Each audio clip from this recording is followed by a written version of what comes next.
महाराष्ट्रामध्ये शेतकरी आत्महत्या हा अतिशय गंभीर विषय आहे आणि एकाही शेतकऱ्याने आत्महत्या केली तरी ती खरं म्हणजे आपल्या सगळ्यांसाठी दुःखदच आहे।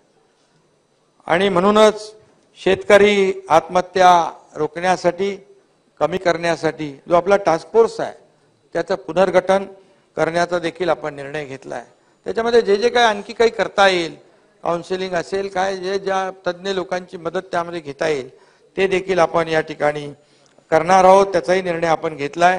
आपल्या शेतीला शाश्वत शेतीकडे कसं नेता येईल, राज्यातील शेती उत्पादन वाढवण्यासाठी काय करता येईल, अवकाळी पाऊस आला किंवा दुष्काळ पडला तर शेतीचं नुकसान होणार नाही असं शेतीचं मॉडेल कसं विकसित करता येईल यासाठी हा टास्क फोर्स काम करेल।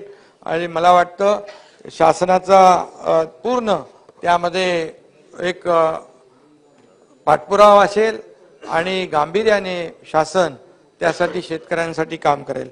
त्याबरोबर कृषी पर्यटनाला चालना देऊन अधिक शेतकऱ्यांना कृषी पर्यटन विकसित करण्यासाठी प्रोत्साहन आणि मार्गदर्शन करण्यासाठी देखील हा टास्क फोर्स काम करेल आणि त्यांना त्यापासून परावृत्त कसं करता येईल यासाठी प्रयत्न करेल। अध्यक्ष महोदय, वसंतराव नाईक शेतकरी स्वावलंबन मिशनला अधिक सक्षम करण्याचाही निर्णय आपल्या सरकारने घेतलेला आहे। सततची नापिकी, कर्जबाजारीपणा, कर्ज परतफेडीचा तगादा त्यामुळे निर्माण होणारा ताणतणाव जो आहे आदी कारणामुळे शेतकरी आत्महत्या करतो आणि त्यासाठी या विषयावर काम करणारे समुपदेशक असतील, ज्येष्ठ संपादक असतील, निवृत्त पोलीस अधिकारी असतील, कृषी विद्यापीठांचे प्राध्यापक असतील, स्वयंसेवी संस्था असतील, सामाजिक कार्यकर्ते असतील, कीर्तनकार असतील, अशा सर्वांची मदत यामध्ये सरकार घेईल आणि त्यावर प्रभावीपणे अंमलबजावणी करेल।